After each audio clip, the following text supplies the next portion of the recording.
A few inches later.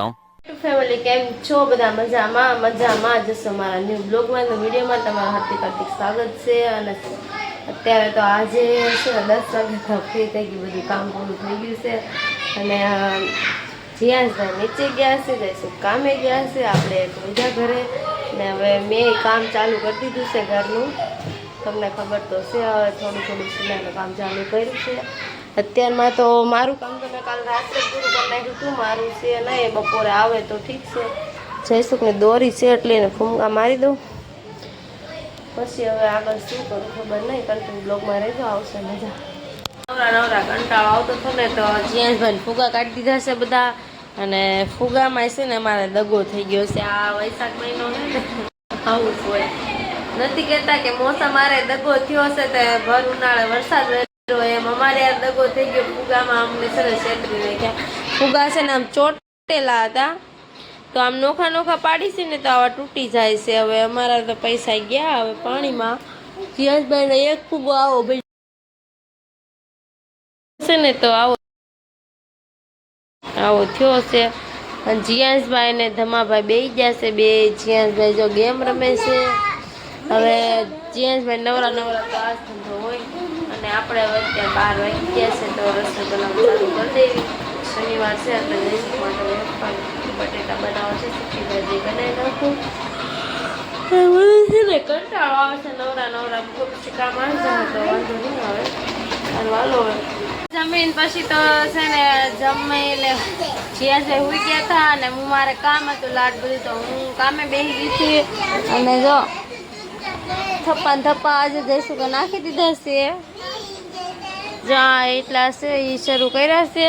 અને આ party અમારે છે ને કંઈક કે છે, પીયું ઇધર આવી જા છે ને ફૂગો લાવ્યો છે. પિયા નહીં અહીંયા તો આ કાર છે ને બહુ બોલો છે, ઝાઝા દિવસ પછી દેખાણો છે બ્લોગમાં.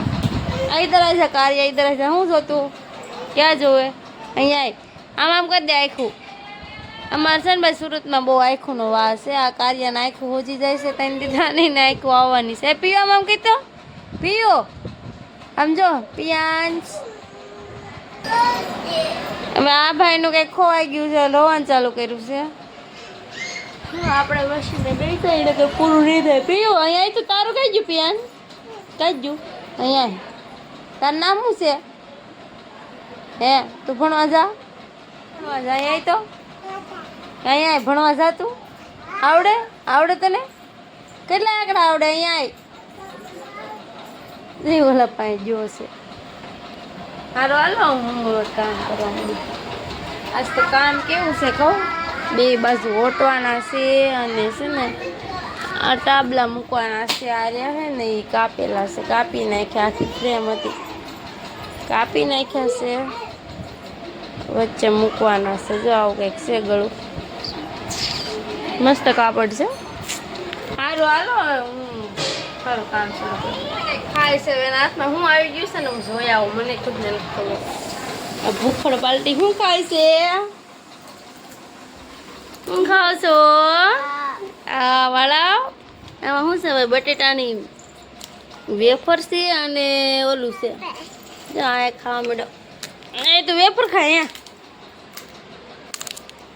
હું ખાઉં છું કે તું વેફર ખા. કરું કાંઈ નહીં બોલે. હવે કોને વેફર ભાવે પૂછતો બધા ફ્રેન્ડને. અહીંયા બેસા તમને કોને ભાવે વેફર એમ ક્યાં એની ફ્રેન્ડને પૂછતું.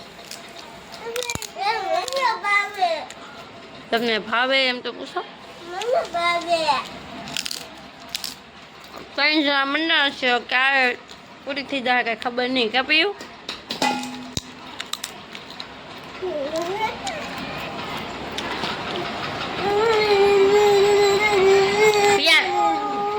હાલે ખાઈ જા લે. એમ નથી આ મારે ખાય હે. જો પિયાન કહેતો પિયાન કહેતો ન એ કરે હે. એ તું કહેતો હા અહીં તો હજી ઝાપટો હાલે હે. પિયાન તું કહેતો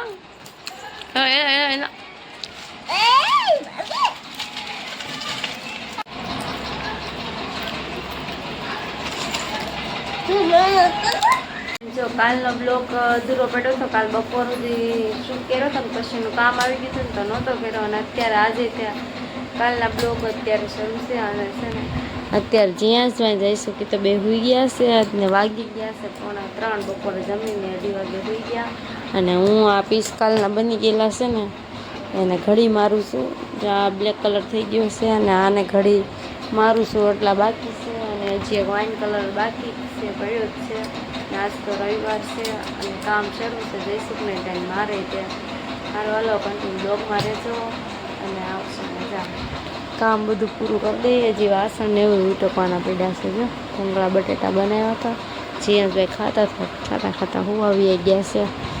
આ બેને તો ઊંઘ ભારી આવી ગઈ છે. મારે જવાનું છે પણ આ બધું કામ પતાવી દઉં. જો ફ્રેન્ડ્સ, આજે તો છે ને મધર્સ ડે છે. તો મને આમ મનમાં વિચાર આવ્યો કે ભાઈ મધર્સ ડે તો વાત સાચી છે, પણ માનો કોઈ દિવસ જ નથી હોતો કે એના આપણે ઓલું કરવી. બધું માના બધા દિવસો એને આપણા પ્રત્યે હરખા જ હોય ને આપણે તે એવું ન હોય કે આજે એક દિવસ એવો ગયો કે માં નથી યાદ આવી, આવે જ તે. અને જેને ભાઈ માં હોય ને એ સાચવજો અને પ્રેમ કરજો, કેમ કે માં જેવું પાત્ર કોઈ છે જ નહીં યાર જિંદગીમાં. ગમે કોઈ પણ વ્યક્તિ હોય ને એ તમને ગમે એટલું રાખે, કોઈ વ્યક્તિ આમ તમને ગમે એટલું ઓલું કરે, પણ એનો કોઈ મતલબ હોય, સ્વાર્થ હોય, મતલબ સિવાય કોઈ આ સમયે એવો નથી છે કે કોઈ ન ઓલું કરે. મતલબ વગરનું કોઈ દુનિયામાં કોઈને રાખતું જ નથી.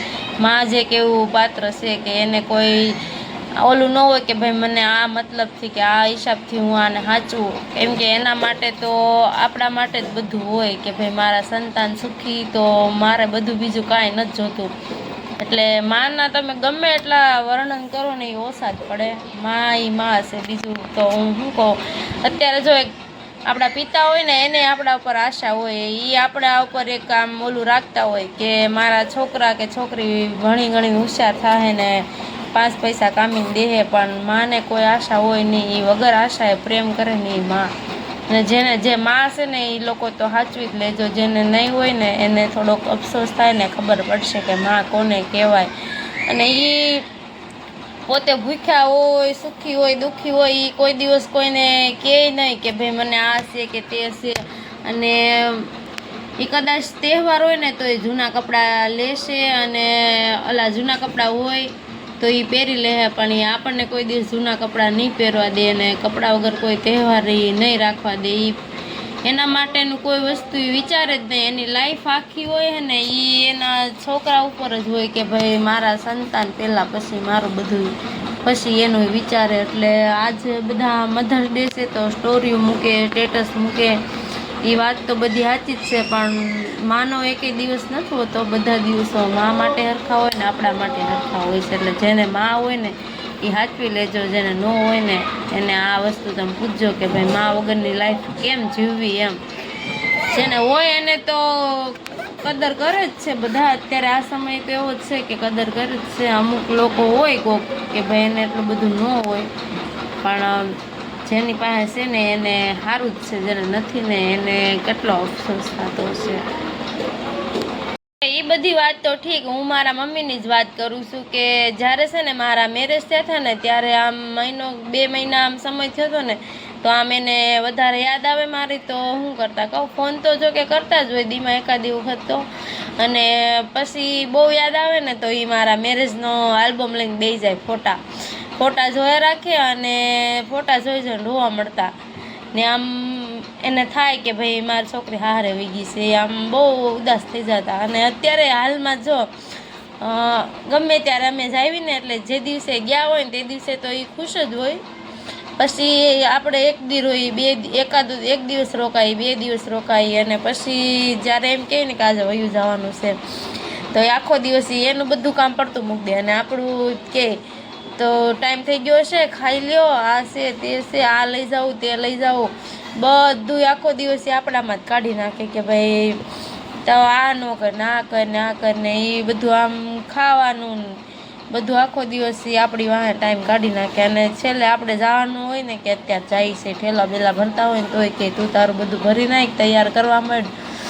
એ આમ આપણને એમ થાય કે આ આપણા માટે એટલું ઓલું કરે તો આપણે શું કરવી એમને એના માટે, બીજું તો કાંઈ નહીં.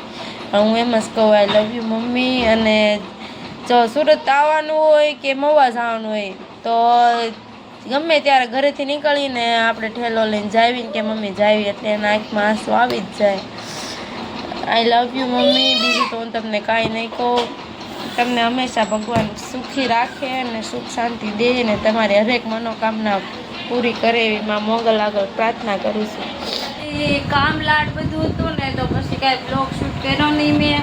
અને પછી સાંજના ટાઈમે બહુ કામ હતું, 7-8 વાગ્યા ને પછી કામ હતું. સંજયભાઈની જમવા આવતા તો જમીન ગયા છે ને અત્યારે વાગી ગયા છે કેટલા કહું, 11:15 વાગી ગયા છે. અને જમીને ગયા, જઈશું ગયા છે સોડા લેવા માટે, સોડા પીવા જાઉં છું. પણ કાંઈ એ વાસણ ને બધું કર્યું તો મોડું થઈ ગયું, એ કાંઈ જવાનું નહીં.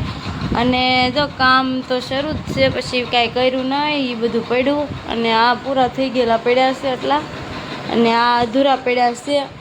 સારું હાલો, જય માતાજી બધાને, જય માં Mogal. Good night. More video જોવા માટે લાઈક અને સબસ્ક્રાઈબ કરી દેજો. ચેનલમાં પહેલી વાર આવ્યો હોય તો સબસ્ક્રાઈબ કરવાનું ભૂલતા નહીં. અને મળશું નવા બ્લોગ સાથે. Bye bye.